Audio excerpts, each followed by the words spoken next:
Magandang araw po muli sa inyong lahat. Ako po ang inyong Kuya Rons at muli po akong nagbabalik upang ihatid sa inyo ang ikalimang kabanata ng ating kwento na pinamagatang Si Mang Kanor.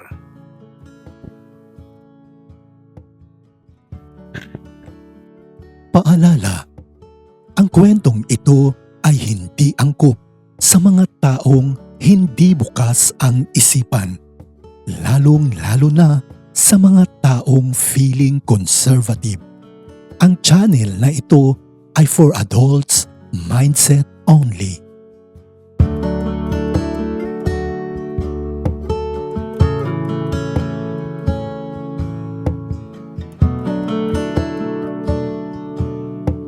Ang nakaraan. Isang araw habang ako ay wala sa aming bahay dahil ako ay nasa dorm at weekend lamang akong umuuwi sa amin. Kung kaya't weekend lamang din kaming nagkikita ni Mang Kanor dahil ako ay nag-aaral. Abala sa kanyang pagtatrabaho noon si Mang Kanor at ng mga oras na yun ay mag-isa lamang siya sa talyer dahil umalis ang aking mga magulang. Hanggang sa may isang sasakyan ang dumating sa aming bahay. Huminto ito sa harapan hanggang sa may isang lalaking bumaba at pumasok sa loob ng talyer. At habang papasok ito ay napansin niya si Mang Kanor na nakahiga sa ilalim ng sasakyan at tanging kalahati lamang ng katawan nito ang nakikita at abala sa kanyang ginagawa. At mas lalong ginanahan ang lalaki dahil sa nakikita niyang maskulado at mabalbong pusod ng katawan ni Mang Kanor na sa mga oras na yon ay pinagpapawisan dahil sa sobrang init ng panahon.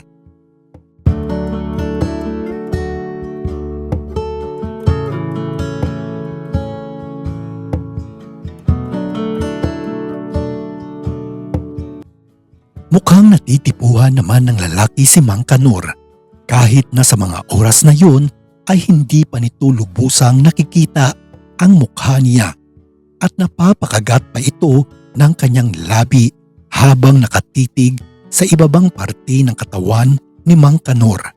At maya-maya pa lumapit ito at nagtanong. Bigla namang nakarinig ng boses si Mang Kanor kung kaya't tumigil ito sa kanyang ginagawa at dahan-dahang inilabas ang buong katawan nito sabay na bumangon. At doon ay unti-unting nakikita ng lalaki ang buong itsura ni Mang Kanor na sobrang nagpatigil sa pagkurap ng kanyang mga mata.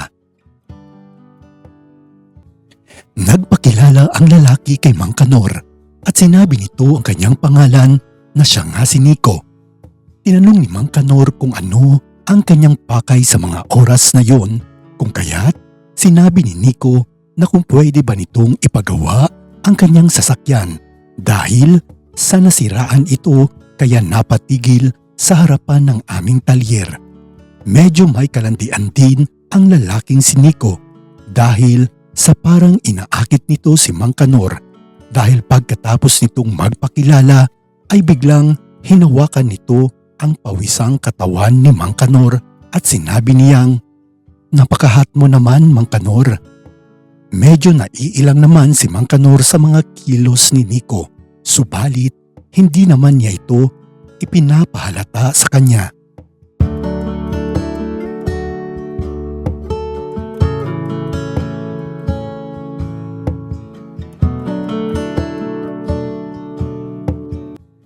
Naging abala si Mang Kanor sa pag-ayos ng sasakyan ni Nico, kung kaya't hindi nito alintana at namamalayan ang pagkuha ng picture at video sa kanya ni Nico.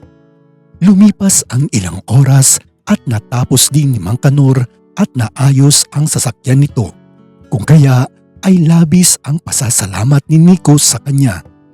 Hanggang sa hindi nito napigilan ang kanyang sarili at biglang niyakap ni Nico si Mang Kanor kahit pa sobrang pawisan ang katawan nito.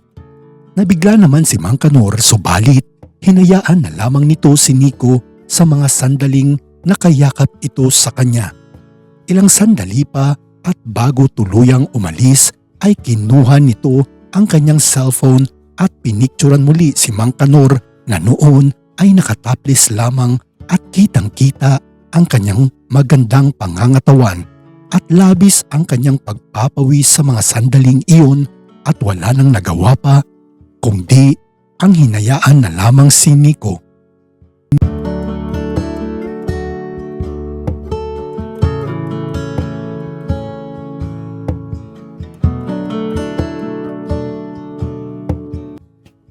Habang papalayo si Nico sa talyer ay hindi pa rin maialis sa kanyang isipan ang tungkol kay Mang Kanor at sobrang natitipuhan nga niya ito at labis ang kanyang paghanga lalo pa at nakikita niya kay Mang Kanor ang gusto nito sa isang lalaki. Moreno, matangkad, maskulado, malakas ang dating at isang hot na daddy. Patuloy pa rin si Nico sa pag-isip hanggang sa makarating at makauwi na siya sa kanyang bahay at agad itong pumasok at dumiretso sa kanyang kwarto at doon ay ipinagpatuloy muli nito ang pagtingin sa video at mga larawan na kinuha nito kay Mang Kanor. Labis ang kanyang pagtitig hanggang sa uminit na ang kanyang pakiramdam at tuluyang nanaig ang kanyang tumitinding emosyon at init sa kanyang katawan habang naglalaro itong mag-isa sa kanyang kwarto at sinasambit ang pangalan ni Mang Kanor.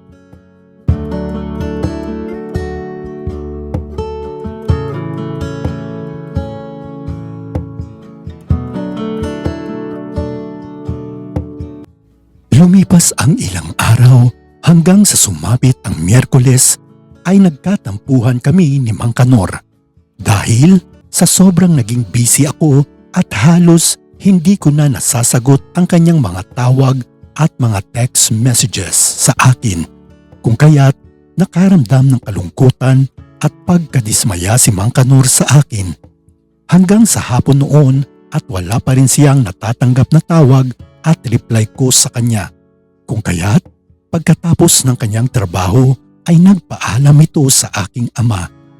Nalalabas siya ng bahay at doon ay umalis ito at naglakad ng halos 10 minuto. At maya-maya pa ay may nakita itong isang bar at doon ay pumasok si Mang Kanor at umorder ng beer at uminom hanggang sa nakaubos ito ng 4 na bote ng beer at medyo nalalasing sa mga sandaling iyon.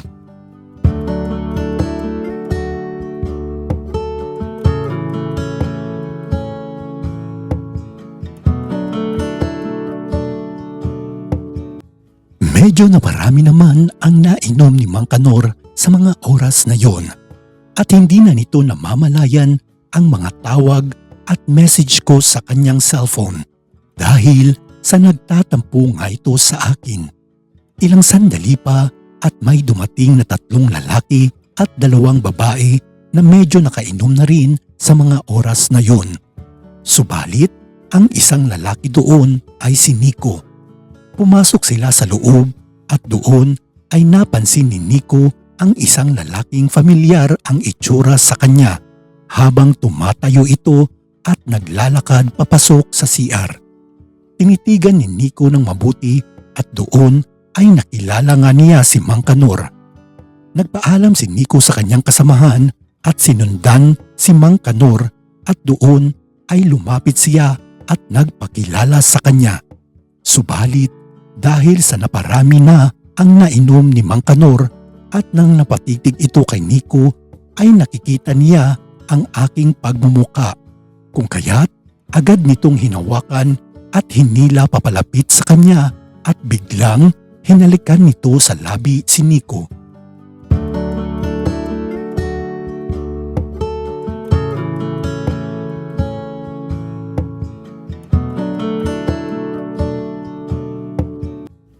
Hindi naman pumalag si Nico kahit pa naririnig nito ang pangalang Ray na sinasambit ni Mang Kanor sa kanya habang hinahalikan siya sa labi.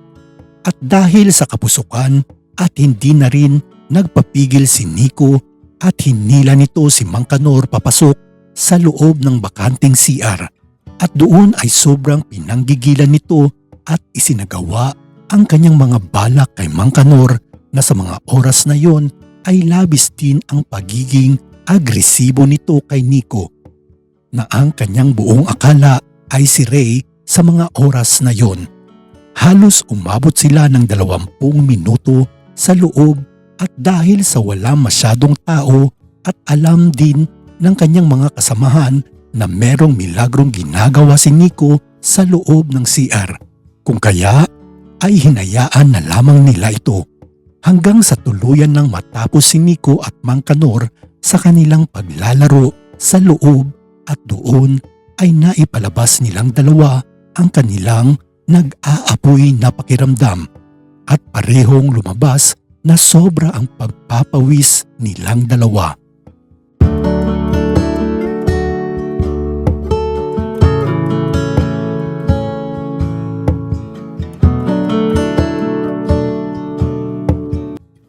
Pagkatapos ng nangyari sa kanilang dalawa ni Nico at Mang Kanor ay lumabas na sila sa CR at doon ay nakita sila ng mga kasamahan ni Nico habang nakaakbay si Mang Kanor sa kanya at halatang lasing at napagod ito dahil sa ginawa nila sa loob ng CR. Nang makalabas na sila ay pinaupo muna ni Nico si Mang Kanor at doon ay lumapit siya sa kanyang mga kasamahan at nagpaalam at sinabing kaibigan niya si Mang Kanor at kailangan na niyang umalis upang ihatid ito sa kanyang bahay. Nagtawanan at nagtuksuhan sila sa mga oras na yon at napansin din nila ang itsura at kakisigan ni Mang Kanor at kahit ang isa nitong kasamahang lalaki ay type din si Mang Kanor at sinabi nito kay Nico na kung pwede din ba niyang tikman kahit sandali si Mang Kanor.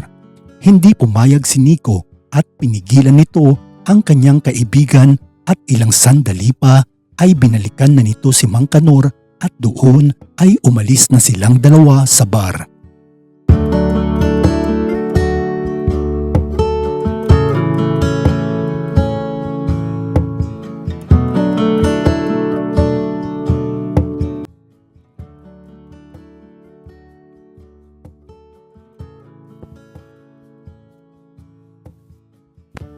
At dito'y muling nagtatapos ang ikalimang kabanata ng ating kwento na pinamagatang si Mang Kanor.